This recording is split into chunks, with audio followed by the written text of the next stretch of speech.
Professor Chuchu.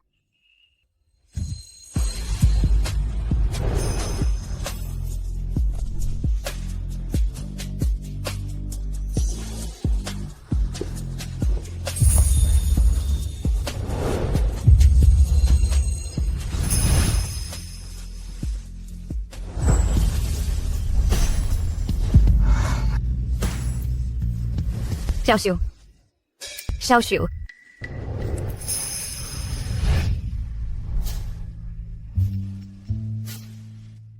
Xiaoxiu. Kanina pa kita hinahanap. Hindi ko akalain na nandito ka pala. Hindi ba ito yung lugar na pinag-shootan mo ng eksenang nalulunod ka noong nakaraang taon? Akala ko pa naman, mula noong nalunod ka noon, manghihina na ang mga binti mo sa tuwing makakakita ka ng tubig. Ako ba yung tipo ng tao na sobrang maselan? Tsaka, sa totoo lang, hindi ko na masyadong matandaan yung nangyari noon. Bakit mukha kang bagong gising? Hindi lang ako mukhang bagong gising. Bagong gising talaga ako. Kakapanaginip ko lang ng aking sinta, tapos ginising ako ng kung sino. Siguro, ulit ka na namang nahuhumaling sa Professor Chu sa short drama mo, no? Hi, may sasabihin ako sa'yo. Kahapon, yung episode, yung stepsister ni Chu Guangqiu umalis sa bahay dahil sa lalaking walang kuwenta. Para hanapin siya, nakaligtaan ni Chu Guangqiu ang National Funding Committee's review at defense. Ako, bilang career fan, talagang nasira ako. Ang perpekto kong Professor Chu, bakit naman nagkaroon ng ganyang pabigat? Kung ako yung kapatid niya, mas uunahin ko pang sundin ang kuya ko. Sandali. Hindi sa nang-enghelam ako, pero hindi ko maintindihan. International movie queen ka, pero bakit kapag nanonood ka ng short drama, sobrang ganado ka? Bakit? Hindi ba sapat yung mga bida mong lalaki? Sa mga teleserye mo? Iba yun. Alam kong attracted ka sa intellect. Pero isipin mo, gawa-gawa lang yung script na yan. Sa mundo ba, may tao bang katulad ni Chu Guangqiu, na guwapo na, isang henyong propesor na sobrang taas ng IQ, at ang bida ay may opisyal na katambal? Ang makahanap ng tunay na pag-ibig sa maikling drama ang siyang pangwakas na misyon ng bida. Tigilan mo na ang pagpapantasya, ha? Oh, Sina. Hindi na kita kakausapin. Mauuna na ako. Bilisan mo. Narinig mo ba? Alam ko na.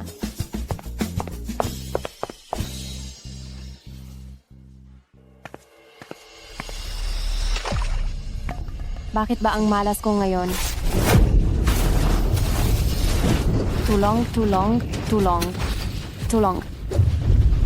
Tulong.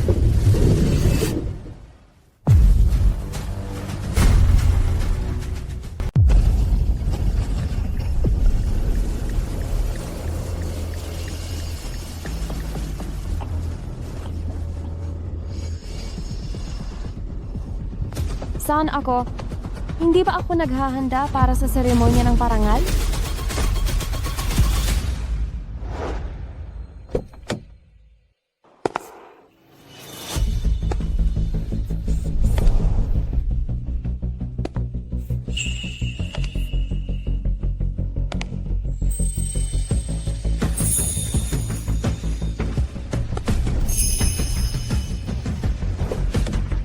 Jiaoyu, ayos ka lang ba? Ang ganda ng kilos. Mukhang kalmado at magalang. Ito ang gusto kong tipo. Ang mukhang ito. Bakit pamilyar itong tingnan? Jiaoyu, Zhao? Sino si Zhao? Nagarte ba ako? baka nasaktan ng utak niya?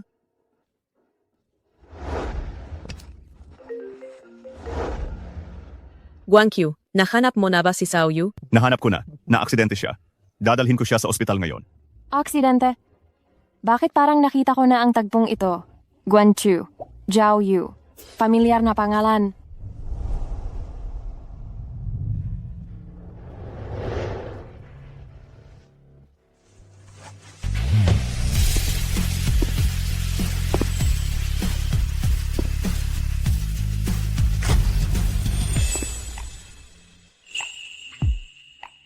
Ikaw ba si Chu Guangqiu? Bakit parang hindi mo nakilala ang kuya mo? Diyos ko, ang ideal man ko. Ang ganda niya. Lumitaw sa harap ko.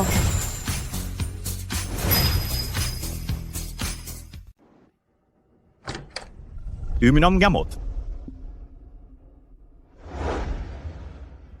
Zhao.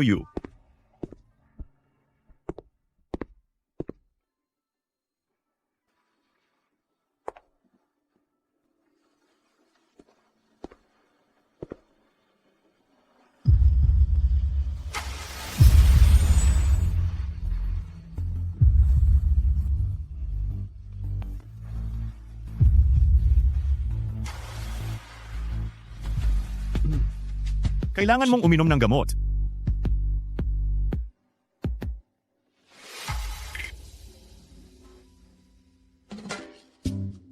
Ano?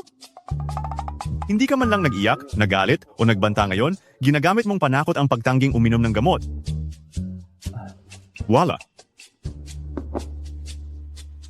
Nakakagulat. Nakatransfer ako sa loob ng isang short drama at naging bida pa ako ng pinakaayaw kong babaeng kontrabida. Ang palalo at masamang demonita na naglayas kasama ang boylet niya at lumabag sa lahat ng batas, ang stepsister ni Chu Guanchu at ang kontrabidang NPC, si Xu Zhaoyu. Nabasa mo ba lahat ng librong ito? Ooh. Ang galing naman. Ikaw talaga ang pinakabatang profesor sa Shengning University. Isa kang perpektong intellectual crush. Maaari ba akong humiram ng ilang libro? Gusto mo ba itong sunugin at paglaruan? O gamitin bilang takip sa noodles? Gusto ko lang mag-aral. Hindi mo alam, ang mga artista, para lubos na maunawaan ang script at karakter, kailangan nilang madalas magbasa upang mapalawak ang kanilang kaalaman. Noong araw ako ang film queen, Artista? Script? Film queen? patay na. Nakalimutan kong ang identity ko ngayon ay si Xu Zhaoyu, hindi si Jiang Shu. Nagbibiro lang ako. Baka naman pinaplano mo na hindi ka nagtagumpay sa pagtatanan kay Jojuo? Kaya nagpapanggap ka lang na mabait na babae para lokohin kami ni Mama at Papa? Zhaoyu, hindi namin gustong limitahan ang iyong pakikipagrelasyon, pero pinoprotektahan mo siya sa lahat ng pagkakataon. Pero ang taong iyon, siya ay isang... Manloloko, walang kuwenta. Lintik. Si Zhao Juo na demonyong lalaki, nagawang itago kay Xu Zhao? Na ako ay naglalandi sa labas. Pero hindi niya naman maalis sa kamay niya ang pitaka ko, kaya ako ay inudyukan niya na tumakas kami ng hating gabi. Ako ay naaksidente na nga dahil sa kanya, pero hindi man lang siya tumawag sa akin. Sa susunod na makita ko siya, susuntukin ko siya. Trader na lalaki. Noong gabing natapos ko ang maikling drama, sobrang galit ako kaya hindi ako makatulog, naging dahilan ng pagkahuli ko sa aking trabaho kinabukasan, at sinigawan ako ng direktor ng matindi. Kung hindi ako makakaganti dito, hindi mawawala ang galit sa aking puso. Mag-uumpisa na ang palabas. Balak mo bang, pagkatapos mong magsalita, ay balikan mo ang lalaking yon at ipagpatuloy ang inyong relasyon? Hindi. Kuya, ikaw lang ang mamahalin ko habang buhay. Ha? Ako ang iyong tapat na tagahanga. May klase pa ako sa hapon sa paaralan. Mauna na ako. Kuya, pwede ba akong manood sa klase mo? Ha? Ang itsura ni Professor Chu habang nagtuturo ng live, sobrang kaakit-akit talaga. Habang nanonood ako ng drama, iniisip ko ito ng 800 beses sa aking isip araw-araw. Ang pangbubuli mo kay Xia Wenwen, sinabi na sa akin ng teaching assistant. Sumulat ka ng self-reflection paper sa bahay ngayon. Xia Wenwen? Hindi ba yan ang pangalan ng bida?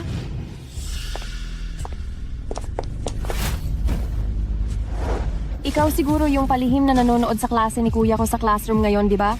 Hindi ka ba tumitingin sa salamin? Tingnan mo ang mukha mo. Bagay ba? Ay, patay.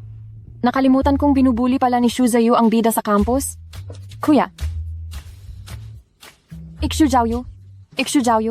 Tingnan mo ang gulo na ginawa mo. Kahit gusto kitang linisin, walang maniniwala. Sa wakas, nakita ko na ang aking ideal type. Pero hindi ko inaasahan na hell start pala ito.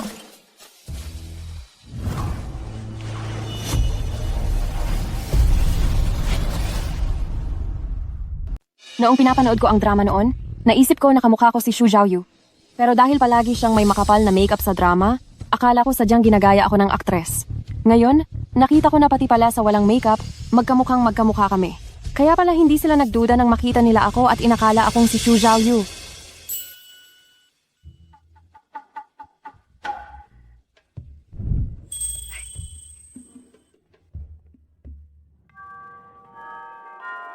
Kumusta na ang progreso ng project na inasikaso mo dati? Malapit na pong matapos ang paggawa ng modelo. Mabuti.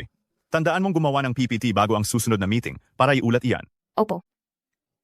Nga pala, tungkol sa ang pambubuli sa iyo ni Zhaoyu, ako na ang humihingi ng tawad para sa kanya. Ang batang iyon, lumaki sa kasaganaan, walang epekto ang anumang pagdidisiplina. Wala po yon, Professor Chu. Hindi po ninyo iyon kasalanan. Ang kapatid sa labas ni Professor Chu ay tinatawag na Shengning Little Devil. Wala sa diksyonaryo niya ang salitang masunurin. Mas lalo siyang nagwawala kapag pinagbabawalan. Mas madali pang paamuin ng tigre kaysa disiplinahin siya. Noong huli, nagdala pa siya ng mga basagulero mula sa ibang eskwelahan at hinarang sila sa labas ng gate. Sa huli, kayo, Professor Chu, pa rin ang tumawag sa pulis para ayusin. Tapos, ipinagmamalaki pa niya yon. Ipinagkalandakan niya pa na natalo niya ang mga basagulero.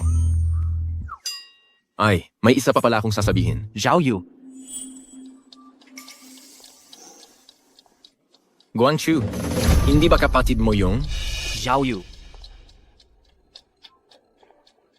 kasama pa rin ng kapatid mo ang lalaking may kakaibang itsura?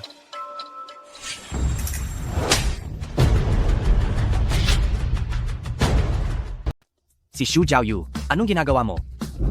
Ikaf pala, Azhuo. Pasensya na, patawad. Noong nakaraang aksidente, napakatindi nito. Sabi ng doktor, ito raw ay matinding delirium na nagiging sanhi ng pagkalito ng isip at hindi makakilala ng tao. Hindi ko sinasadyang saktan ka. Ikaw, Delirium? Hindi ba't ang mga taong nasa ICU lang ang nagkakaroon yan? Ang kapatid mo, noong huli siyang naaksidente, konting galos lang naman ang nakuha niya, hindi ba? Bukod pa rito, kahit na meron pa, matagal na dapat siyang gumaling ngayon. Bobo lang ang maniniwala diyan, di ba? Sobra mong tiningnan ang katalinuhan ng batang iyan. totoo ba ang sinasabi mo? Patawarin mo ako, Zhao Yu. Kasalanan ko. Dahil sa akin nagkaroon ka ng ganoong kalalang sakit. Azhuo, napakabuti mo. Alam kong ako ang pinakapinapahalagahan mo. Kanina ba, nasaktan ba kita ng husto? Malit na bagay. Tingnan ko. Azhuo, ayos ka lang ba? Mukhang masakit. Azhuo, pasensya na. Naapakan kita, ayos ka lang ba? Gusto mo bang dalhin na kita sa infirmary?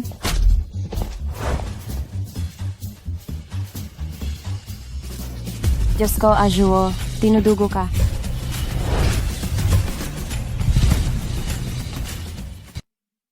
Diyos ko, Adzo, tumudugo ka.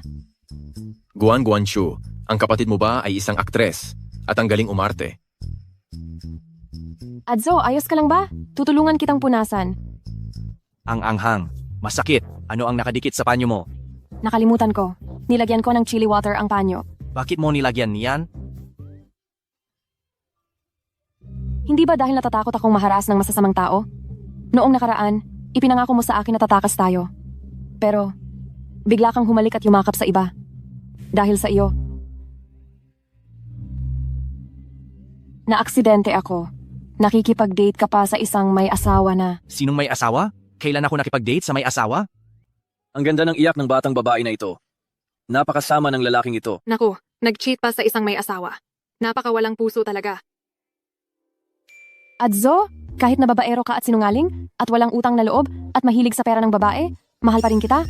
Halika, pupunasan ko ang nosebleed mo.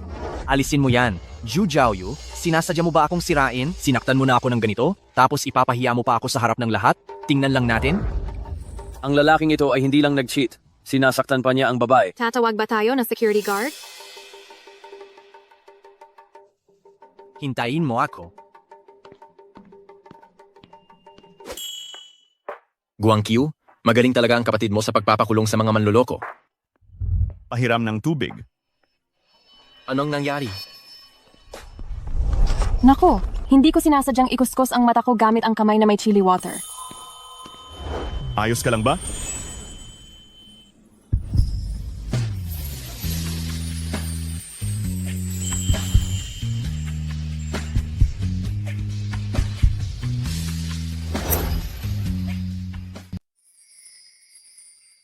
Kuya, Huwag kang gumalaw.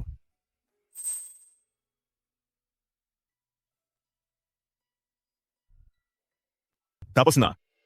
Hindi ba sinabi ko na sa bahay ka lang at magsulat ng explanation ngayon? kuya, pakiramdam ko ang paghingi ng tawad ay kailangang gawin ng may buong pagsisikap.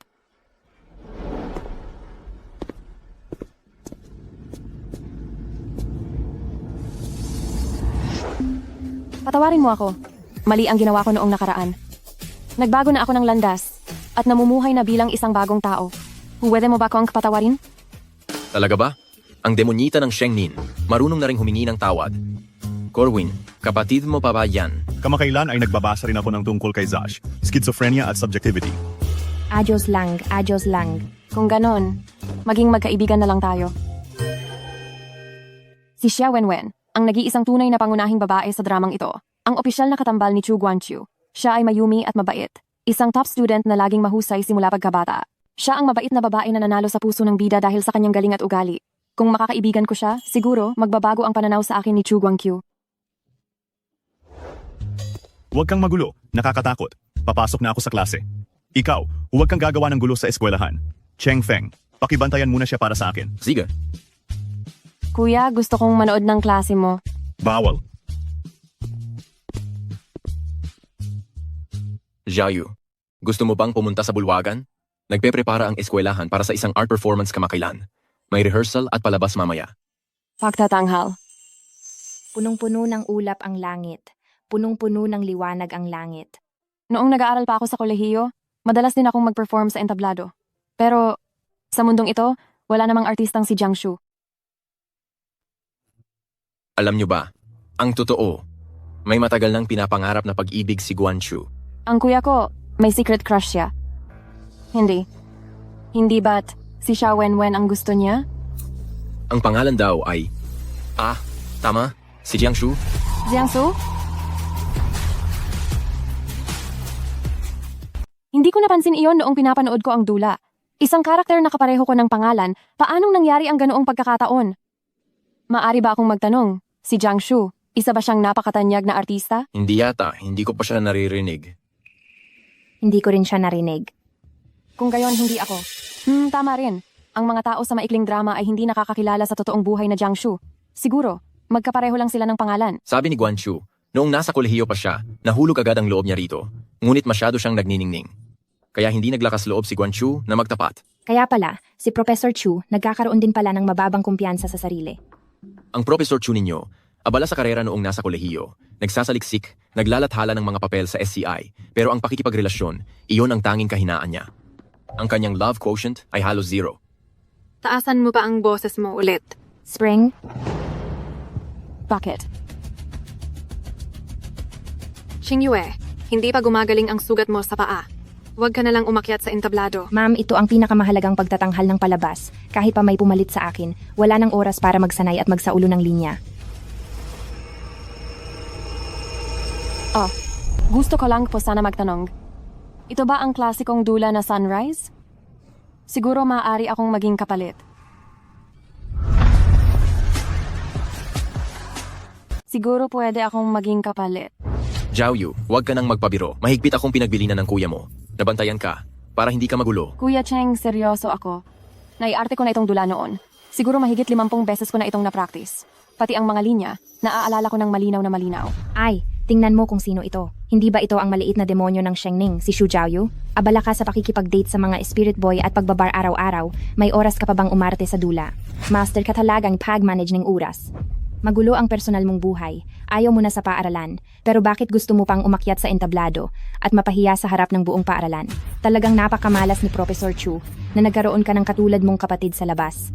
Isang napakabuting professor dahil sa iyo ay nakamiss ng mga academic conference at nakamiss pa ng mga evaluation.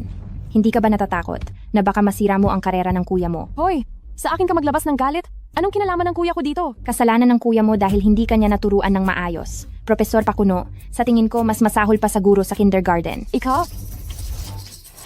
Ang Xu Jiaoyu sa short film, talagang ipinahiya niya ang kuya niya ng lubusan. Hindi, para kay Chu Guanqiu, kailangan ko siyang tulungan na maibalik ang kanyang dangal. Sabi mo nakaarte ka na sa dula at naaalala mo pa ang mga linya kung gayon. Umakyat ka na at mag-perform ng isang bahagi para makita namin ang galing mo. Kung magaling ka, sa iyo na ang kapalit na puwesto. Ziga, Pero kung hindi ka magaling, ikaw ang bahala sa araw-araw na paghahanda ng inumin at pagwawalis sa sahig para sa amin. walang problema. Xiaoyu, huwag mo nang dagdagan ang problema ng kuya mo. Huwag kang mag-alala.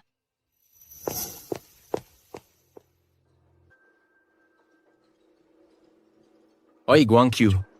Dali, pumunta ka sa auditorium. Naggulo na naman ang kapatid mo. Estudyante, ang pagsikat ng araw ay kilala sa ating departamento bilang dula na may pinakamahirap na hamon. Kung walang formal na pagsasanay, hindi mo talaga ito kayang gampanan. Umalis ka na lang sa entablado. Guro, Bigyan mo na siya ng isang pagkakataon. Tutal, ang binibining Shu natin ay hinding-hindi lumalampas sa anumang pagkakataong mapahiya. Huwag mo nang pilitin. Kung hindi talaga kaya, kantahin mo na lang ang dalawang tigre. Ikaw siguro ang dapat kumanta, hindi ba?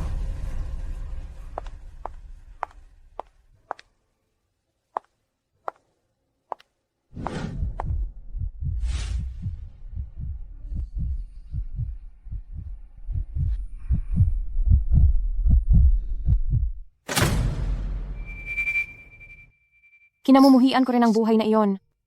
Ang dilim sa buhay, mayroon itong sariling pang-akit. Ang mga araw ng paggala ay nagsabi sa akin na sa mundo wala ang pag-ibig na pinangarap ko noong bata pa ako, kahit pag-aano mo inggitin ang kalayaan.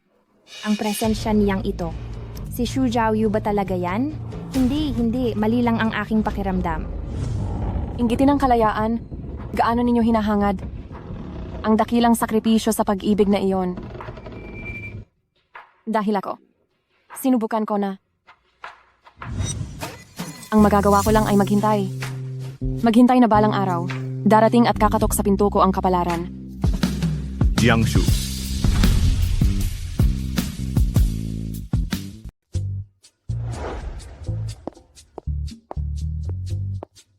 Hindi ako nagkamali, di ba? Siya ba talaga ang kapatid mo? Paano siya gumanap ng ganyang kagaling? Ang pag-arte na ito, napakalupit naman. Ang husay niya sa linya, ang pagkontrol niya sa ekspresyon, at ang presensiya niya sa entablado. Talagang walang kamali-mali. Para siyang profesional. Ay, hindi. May tuturing siyang pinakamahusay.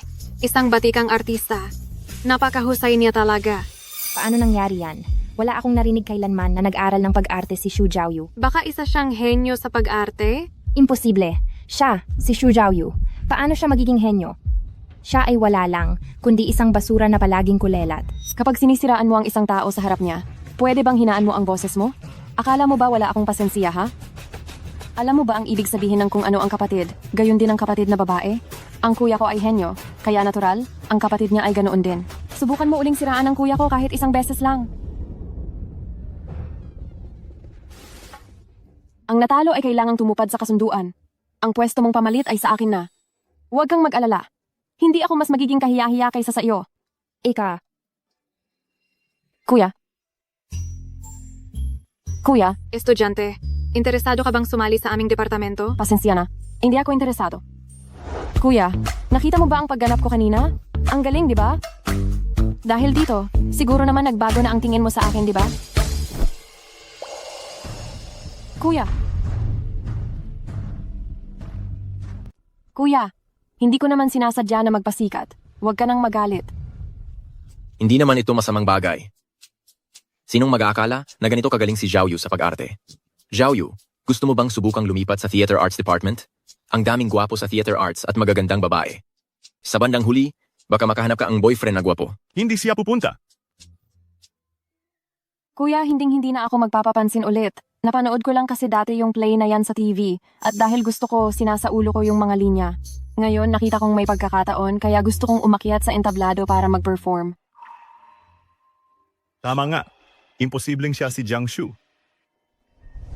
Hindi ako nagagalit sa iyo dahil sa bagay na yan. Talaga? Pero, ipaliwanag mo sa akin to.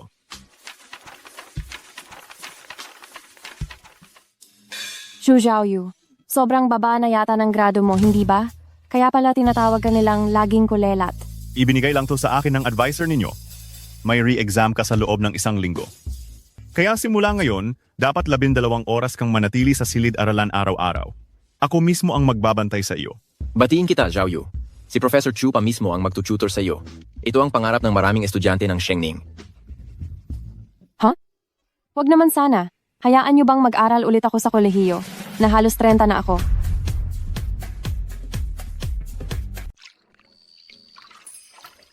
Ilatag ng maayos ang lahat ng gamit. Xiaoshu. Tulong? Xiaoshu. Tulong? Xiaoshu. Tulong? Tulong? Tulong? May tao ba May riyan? Nalulunod dito? Tulong? Xiaoshu. Bilis. May tao bang makakatulong? Tulong? May tao ba riyan? Jiangsu. Jiangsu. Mamamatay na ba ako? Jiangsu. Sino yan?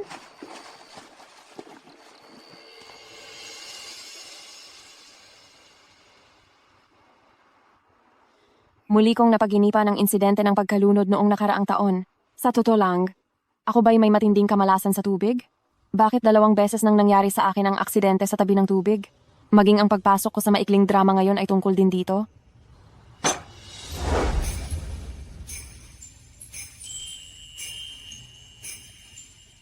Ano? Saglit lang kitang hindi tiningnan at nagpapalipas ka na rito.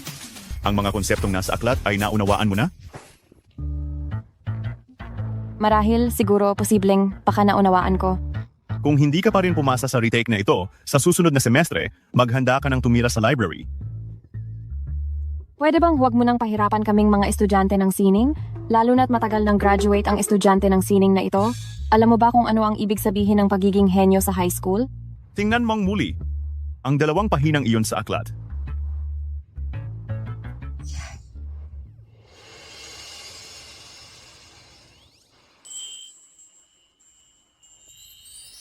Kung iisipin, parang nakita ko na ang mukha ni Chu Guanchu. Sa kung saan dati. Magandang araw sa inyong lahat. Ang paksa na tatalakayin ko ay mula sa pananaw ng higher mathematics, ang pag-aaral ng convergence at divergence ng control systems.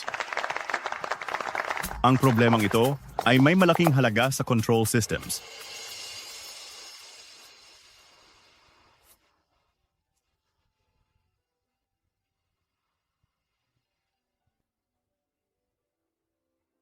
Bakit? Curious ka ba? Na love at first sight ka? Hindi ah. Pakiramdam ko lang, yung hitsura niya habang nagsasalita sa entablado, napakatalino at napakakaakit-akit. Sa gilid pa lang, guwapo na at isa pa siyang henyo sa math. Narinig ko na sa math department ng kanilang universidad ay mayroong isang guwapo at matalinong campus crush. Baka? Si Jana June? Kung yan ang tipo mo, tatanungin ko siya para sa'yo sa susunod at ipakikilala kita sa kanya. Huwag na siguro. May performance pa ako mamaya, wala akong oras. Teka lang, Siya kaya iyon? Hindi, impossible. Ito ay mundo ng short drama. Paanong makikita ko rito ang isang tao mula sa totoong buhay? Gayon pa man. Si Chu Guangqiu talaga ang gusto kong tipo.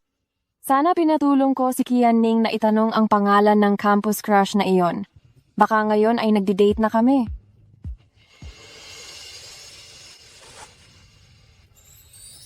Ano ang iniisip mo?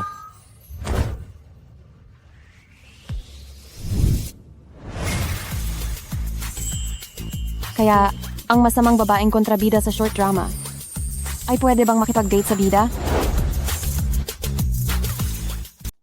Hindi, hindi. May opisyal siyang kapareha. At isa lang akong stepsister. Hindi dapat magulo ang relasyon namin. Bakit mo ako laging tinititigan? Dahil. Pero ako si Jiang Shu ngayon. Bakit hindi pwedeng makipag-date si Jiang Shu sa male lead? Kasi guwapo ka.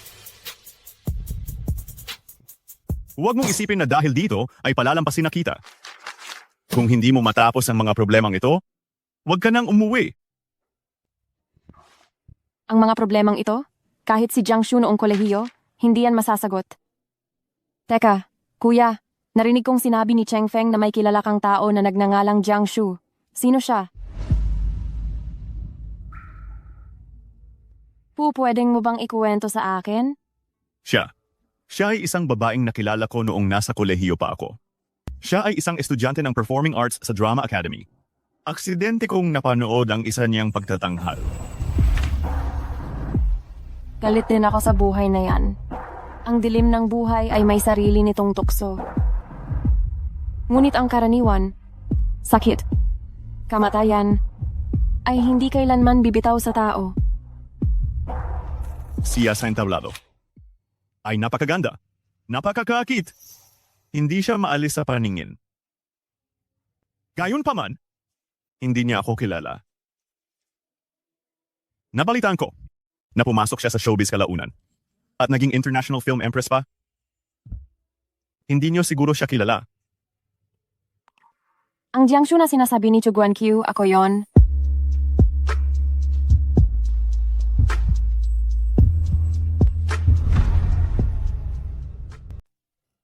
Ano ba talaga itong nangyayari? Sa pagkakaalam ko, hindi dapat umiiral ang aktres na si Jiang Shu sa maikling drama. Kung gayon, bakit ako kilala ni Chu Guangqiu? Hindi ba? Hindi ko man lang narinig iyan. Hindi ko rin narinig iyan. Pumasok siya sa showbiz. At naging international film empress. Ibig sabihin galing din sa totoong mundo si Chu Guangqiu? Kaya niya ako kilala bilang si Jiang Shu? Kung gayon, dapat ay tulad ko siya, nakaranas ng isang aksidente at na-transmigrate sa mundong ito. Bakit ba ang malas ng araw na ito? Saklolo? Tulungan niyo ako? Tulungan niyo ako? Saklolo? Marahil ang mundo ng short drama na ito ay ginawa para sa kanya.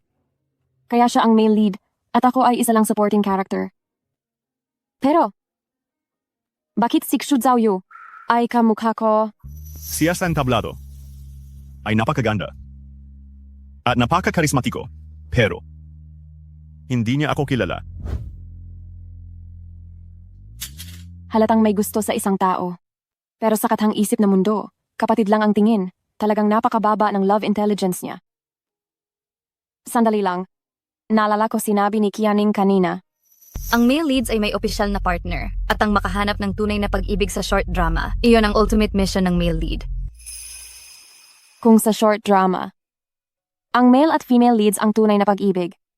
Ibig sabihin ba kapag nakatuluyan sila, matatapos na itong drama at makakabalik na ako sa totoong mundo? Kung ganun, wala akong magagawa kundi isakripisyo muna ang aking sariling damdamin. Ipagkakasundo ko si Chu Guangqiu at si Xia Wenwen. Pero, paano ko sila pagkakasuudin? Aksidente sa sasakyan? Sobrang luma na niyan.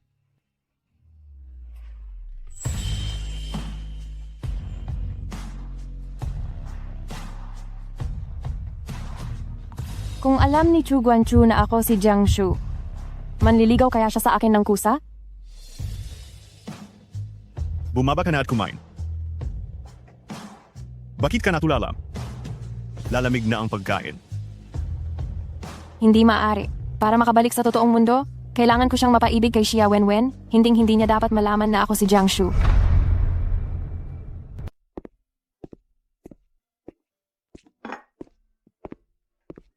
Nay. Nay. Zhao Yu. Narinig ko kay Guangqiu na maganda daw ang performance mo nitong nakaraan. Oo naman, si Zhao Yu namin. Ngayon, hindi na siya pumupunta sa mga nightclub at bar. Araw-araw siyang masunuring naghihintay sa classroom para kay Guangqiu upang magpa-tutor. Parang bigla na lang siyang nag-mature. Guangqiu, kaya namin kayo hinanap ng nanay mo. May gusto kaming pag-usapan sa iyo.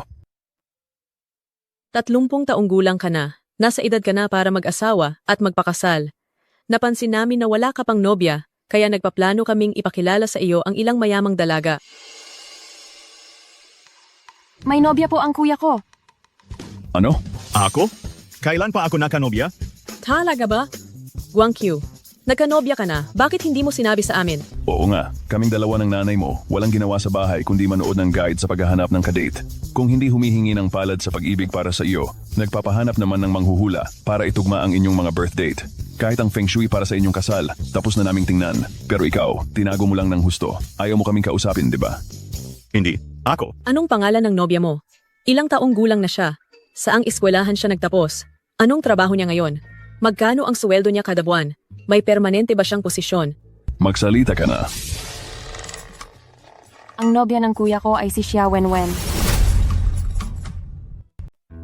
Xia Wenwen. Parang pamilyar ang pangalan na iyan. Si Xia Wenwen siya ang master student ng kuya ko. Hindi sila masyadong nagkakalayo sa edad. Master student ng Shengning University ha? Aba, wag mo nang itanong. Siguradong isa siyang napakagaling na babae. Oo nga, ang undergraduate grades niya ay napakahusay. Direktang tinanggap para sa master's program. Nakita ko na siya ng ilang beses. Maganda siya at napakabait pa ng ugali. Inaalagaan talaga siya ng kuya ko. Mayroon palang ganito kagandang nobya. Bakit hindi pa sinabi ni Guangqiu? Sa amin noon? Ikaw bata ka. Mahihain kasi ang kuya ko, alam niyo naman. Sa pakikipag-date, hindi talaga siya marunong mag-initiative. Zhao Yu. Sumama ka sa akin sandali. Bakit mo niloko sina mama at papa? Na may nobya ako? Hindi ko sila niloko. Kuya, gusto mo talaga si Xia Wenwen, hindi ba? Hindi ko gusto si Xia Wenwen. May gusto akong iba. Sino naman ang gusto mo? Sino? Ang gusto ko ay si...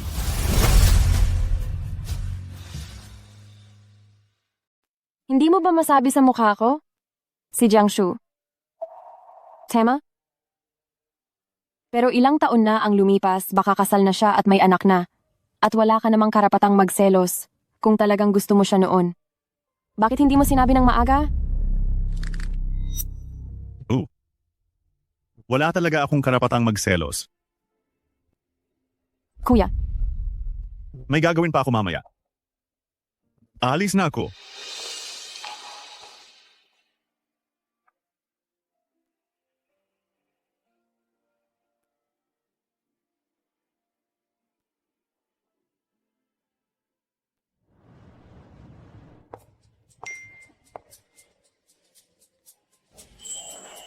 pumasa ako sa makeup exam.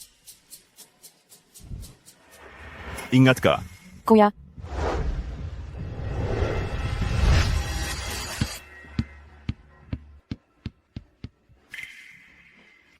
Ayos ka lang ba?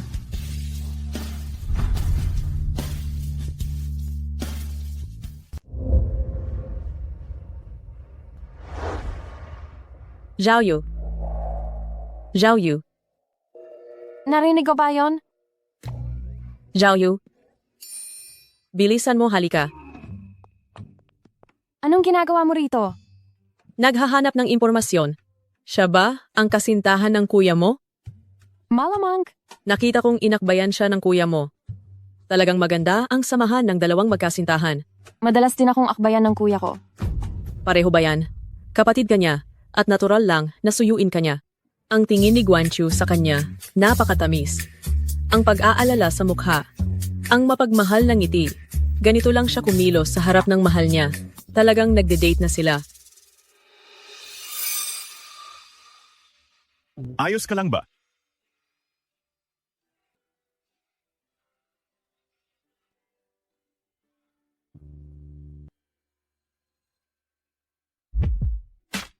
Bakit mo ako tinitigan?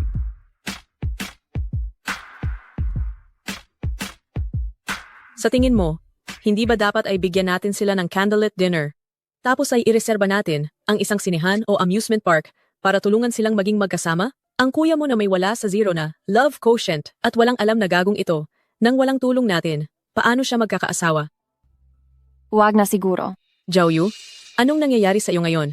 Kagabi lang, tapos mo pang iulat ng matagumpay sa akin at sa tatay mo ang pag-usad ng lihim na relasyon ng kuya mo. Anong misyon ang natapos? Kayo dalawa. Anong ginagawa niyo rito na nagtatago? Wala lang. Kuya, Magpapakilala ako. Ito ang nanay ko, at ito si Xia Wenwen, ang graduate student ko. Magandang araw po, tita. Mabuti. Wen, ano sa tingin mo si Guangqi namin? Si Chu. Mabait po talaga si Professor Chu. May balak ka na bang magpakasal? Ano po? Ang batang ito.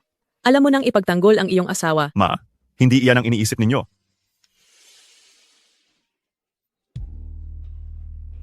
sige, may date pa ako mamaya. Mauna na ako. Anong date? Nakikipag-ugnayan ka pa ba kay Zozuo? Huwag mo nang pakialaman ang buhay ko. Nag-away ba kayong dalawa? Si Zhao Yu. Ayos lang ba siya? Itong bata kong si Zhao Yu. Mataas na ang kulo niya mula pa noong bata. Lagi siyang gumagawa ng gulo sa labas. Si Guangqi ang laging tumutulong sa kanya. Pero ayaw naman niyang magpakontrol. Kapag nagagalit, nagwawala. Ito ang unang pagkakataon na nakita ko siyang tahimik na nagtatampo. Mula nang maaksidente siya noong nakaraan. Naging masunurin siya na parang nagtataka ako. Para bang nag-iba siya ng katauhan. Ma, pupuntahan ko siya. Si Professor Chu. Talagang nag-aalala siya kay Zhao Yu.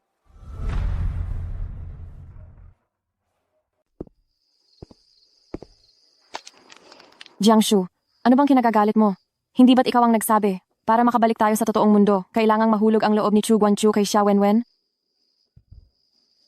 Pero si Chu Guangqiu, na workaholic, kahit alam niyang ako si Jiang Shu, hindi pa rin siya nangangahas na umamin sa akin. Hoy, hindi ba't ikaw ang ginintuang dalaga ng pamilya Chu? Bakit ka nag-isa? Xu Xiaoyu, nagsaliksik ako sa Google. Ang delirium ay isang sakit na karaniwang nararanasan lang ng mga pasyente sa ICU. Sinadya mo lang akong lokohin noong araw na yon. Naku, Eizu, marunong ka na palang mag-Google? Hindi ko akalaing nag-aaral din pala ang mga baboy. Ikaw, abat walang hiya ka.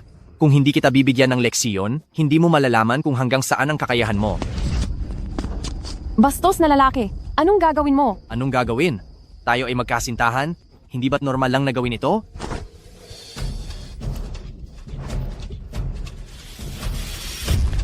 Aray.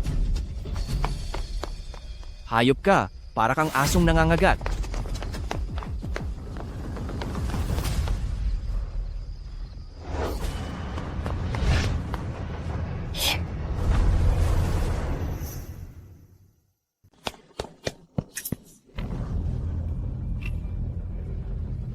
Saan ka nakapunta?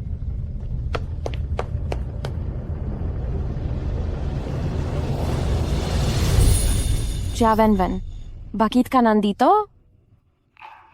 Hinahanap ka ni Professor Chu kung saan-saan.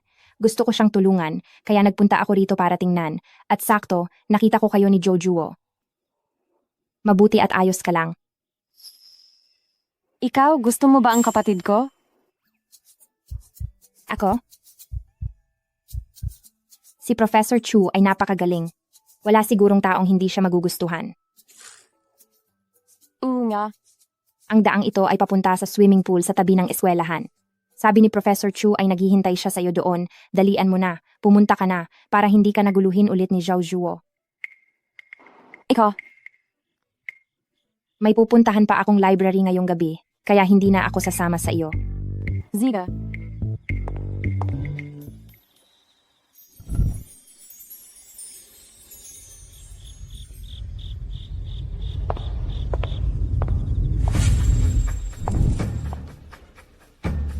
Hoy!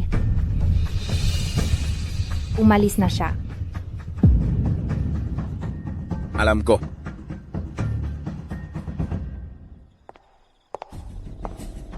Ito, hindi ba ito yung swimming pool kung saan ako nalunod at napunta sa serye? Bakit nagkataon? Nasaan si Chu Guangqiu? Hindi ba't sinabi niya na maghihintay siya sa akin dito?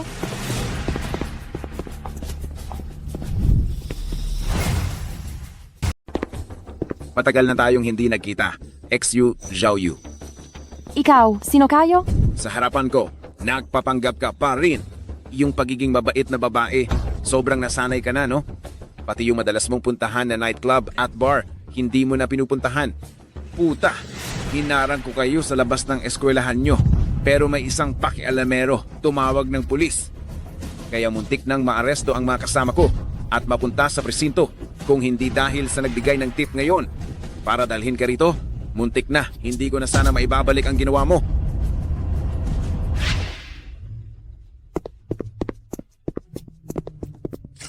Putya, Kuya Ma, iyang si Xu Jiaoyu, nipeshoot kanya na parang babae at idinikit sa buong kalye. Hayop. Nakasulat pa doon. Ang boss ng mga masasamang tao sa Yuncheng ay walang kinabukasan at naghahanap ng mayaman na babae na mag-aalaga sa kanya.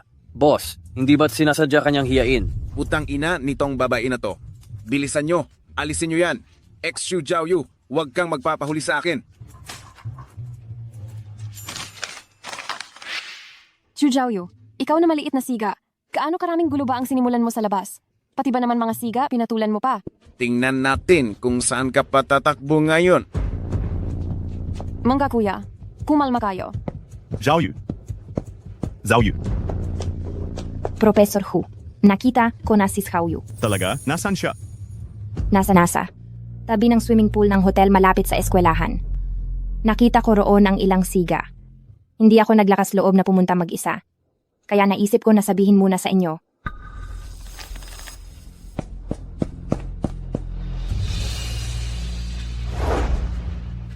Amga kuya, pag-usapan natin ito ng maayos. Maayos na pag-usapi ha.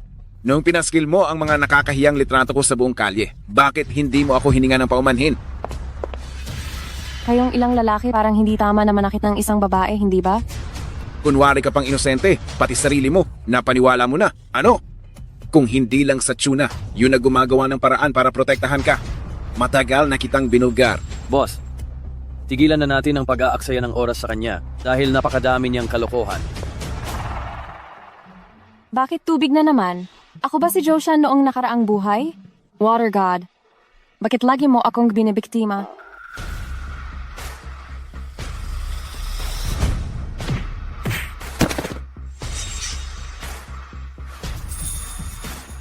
Kuya, Nagsasalita lang tayo tungkol kay Kao Kao at dumating na nga si Kao Kao. Nandito ka na naman para ayusin ang problema ng kapatid mo, ano?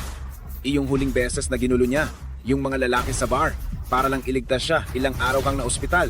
Ano? Mabilis kang gumaling. kaya pala nasaktan si Chu Guanchu para protektahan si Xu Jiaoyu. Hindi pala pinalabas ang episode na yun sa short drama. Nakakainis. Huwag kayong mag-edit ng kung ano-ano. Boss, mukhang gusto lang ng lalaking yan na masaktan. Sa itsura niyang napakahina. Ako na ang bahala. Kuya, Ay naku, boss. Mukhang nag-ensayo ang lalaking yan. Paano nangyari yun? Noong huli sa bar, totoong 3 araw ako sa ospital. Pero yung 5 basagulero, 1 buwan silang nagstay sa ospital. Ni hindi nyo man lang alam ang balitang yan. Mukhang hindi na kayo bagay sa Yuncheng. Bilisan mo na, tapusin na natin ito. May klase pa ako mamaya. Kuya, ano? Anong gagawin natin dito? Dahil lang sa naghambog siya? Natakot na kayo? Hindi ako naniniwala. Kaming 4 hindi namin siya kaya. Sige, sugurin niyo siya.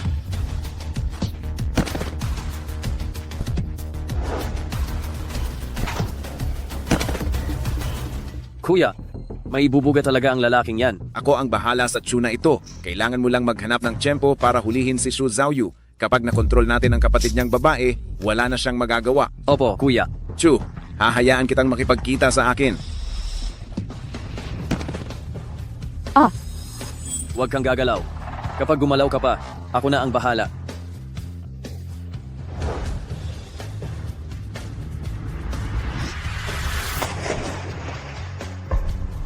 Xiaoyu? naku, sinumpong ng pulikat ang binti ko. Hindi ako makatayo. Saklolo, tulong. Kuya, anong gagawin natin dito? Anong gagawin? Mababaw lang iyan. Hindi sila malulunod. Unahin muna natin ang lalaking iyan na si Chu. Sugod. Pulis, dito lang sila. May nag-aaway dito. Pucha, dumating ang pulis. Takbo. Saklolo, tulong. Tulong? Jiangshu? Tulong. May nalulunod dito. Jiangshu, tulungan niyo kami. May tao ba riyan? Tulong? Ibig sabihin ba, nakatakda akong mamatay? Sino iyon? Chu Guanchu. Xiaoyu? Jiangshu?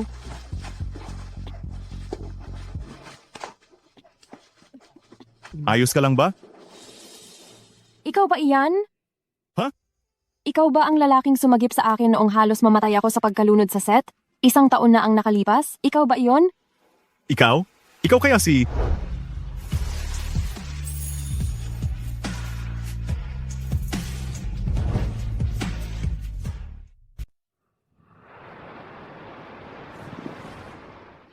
Xiaoxiu. Jianing. Nasa ospital ako. Oh, Nakabalik ako sa totoong mundo. saan ka pa talaga nagpunta? Alam mo ba?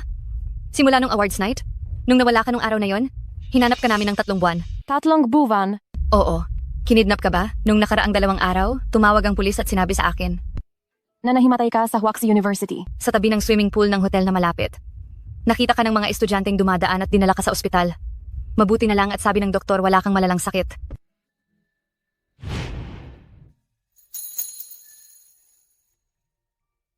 Sa tabi ng swimming pool. Ako lang ba ang natagpuan? Oh, bakit? May iba pa bang dapat nandun? Hindi ba nakabalik si Chu Guangqiu? Kasama ko? Dahil ba nakialam ako sa pag-iibigan ng bida at bida? Qianing, alam mo ba kung sino ang nagligtas sa akin sa set? 1 taon na ang nakalipas? Yung nalunod ka dahil sa equipment malfunction nung time na yon, ano? May dumaang tumulong sa'yo. Pero nung dinala kita sa ospital pagkatapos, tinanong ko ang mga staff sa set. Lahat sila nagsabing pagkatapos kanyang sagipin, naglaho na siya. Ang alam lang nila ay lalaki siya. matangkad, at maganda ang katawan. Baka ang aksidenteng nagpapasok kay Chu Guangqiu sa short drama world ay yung nangyari nung iniligtas niya ako sa tubig 1 taon na ang nakalipas. Kaya iniligtas niya ako, pero siya mismo ang muntik ng mamatay. Hindi maaari. Pupuntahan ko siya. Ibabalik ko siya dito. Xiaoxu, saan ka pupunta? Xiaoshu? Kung ako at si Chu Guangqiu ay parehong napunta sa short drama dahil sa pagkalunod, hindi kaya. Kung tumalon lang ako mula rito, makakabalik na ako sa mundo ng short drama. Shoo! Huwag kang gumawa ng kalokohan. Shoo! Kahit hindi tayo nakadalo sa awarding ceremony na ito, iyang parangal na iyan ay nararapat sa iyo at mananatiling sa iyo. Huwag mong isipin na gawin iyan dahil lang sa maliit na bagay, Shu. Hindi iyan sulit. Hindi, Tianning. Mas mabilis dumaan dito. Hindi ba si Jiang Shu yan? Balita ko na wala siya sa loob ng 3 buwan, kakakita lang ulit. Sa hitsura niya, mukhang nagpapakamatay siya sa pagtalon sa tubig. Baka naman na-scam siya at nagkaproblema sa isip. Isang film queen sa kanyang caliber. Magpapakabaliw dahil lang sa isang lalaki. Akala ko seryoso siya sa kanyang career. Iyon pala ay isa siyang taong sobrang baliw sa pag-ibig. Unfollow na, unfollow na. Hindi ako. Aba, bakit kayo nagtatagal pa rito? Bilisan nyo at umupo na kayo. Magsisimula na ang lecture ni Professor Chu. Ito ang una niyang pagsasalita matapos siyang mawala ng 1 taon. Hala, malapit na ang oras. Tara na, baka wala na tayong makuha sa harap. Pumunta tayo sa Huaxi University para makita ang celebrity professor na iyon. Huwag tayong mahuli at baka hindi na natin siya makita. Tara na, tara na. Anong profesor ang sinasabi nila? Ay, oo nga. Kagaya-galang ko lang narinig mula sa mga alumni ng Drama Academy. Naalala mo pa ba noong second year college tayo na nagpunta tayo sa Huaxi University para dumalo sa joint performance meeting at nadaanan natin ang classroom at nakita ang heartthrob ng math department? Iyong taong hinangaan mo sa unang tingin, iyong sinabi mong napaka-intelektual at napaka-akit tingnan habang nagle-lecture. Narinig ko, wala pa siyang 30 taong gulang pero naging profesor na siya. Sa buong mundo, kilalang kilala siya. At ngayon, isa pa siyang panauhing profesor sa Stanford University. Tsaka, narinig ko rin, sobrang yaman ng pamilya niya. Siya ang nag-iisang anak ng pinakamayamang tao sa Beijing. Hindi ba ito ang perpektong kahalili ni Chu Guangqiu? At saka, parang ang apelyido niya ay Chu din. Hindi ko inasahang sa totoong buhay, may ganoong klase pala talagang tao. Jiang Shu, magaling ang panlasa mo ah. Ang crush ko noong college na agad kong minahal, Chu rin ang apelido. Pero, lagi siyang tahimik. Tapos bigla siyang nawala 1 taon na ang nakalipas. Inakala ng lahat, nagretiro na siya sa kagubatan. Hindi nakakagulat na ngayon ko lang nalaman ang tungkol sa kanya. Jiang Shu, baka, dapat nating puntahan ang lecture niya.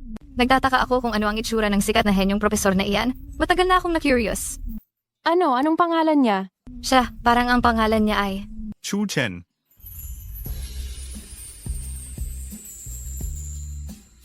Ako si Chu Chen. Nagtapos sa Mathematics Department ng Huaxi University. At ngayon, isa akong profesor sa universidad na nananatiling nagtuturo. Ikaw? Hindi ba ikaw si...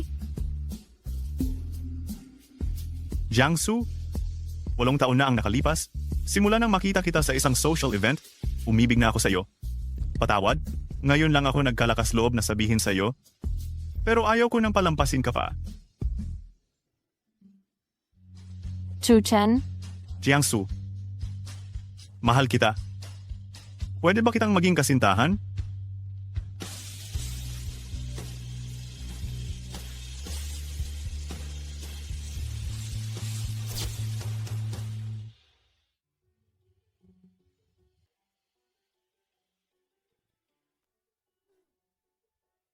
Sa wakas, naging kami rin. Hindi na sayang ang pagpaplano ko sa istorya. Talaga namang, kapag dinisenyo mong maging tunay na pag-ibig ang bida at ang pangalawang babae, mas madaling makapagbigay ng tulong. Ngunit sa susunod, kailangan kong baguhin ang mekanismo ng pagtawid. Sobrang nakakasawa na laging dinisenyo bilang pagkalunod, napakawalang kwenta naman. Kung gayon, sa susunod sinong magkasintahan na hindi itinadhana ang papasok sa mundong short drama na nilikha ko? Ano sa tingin ninyo?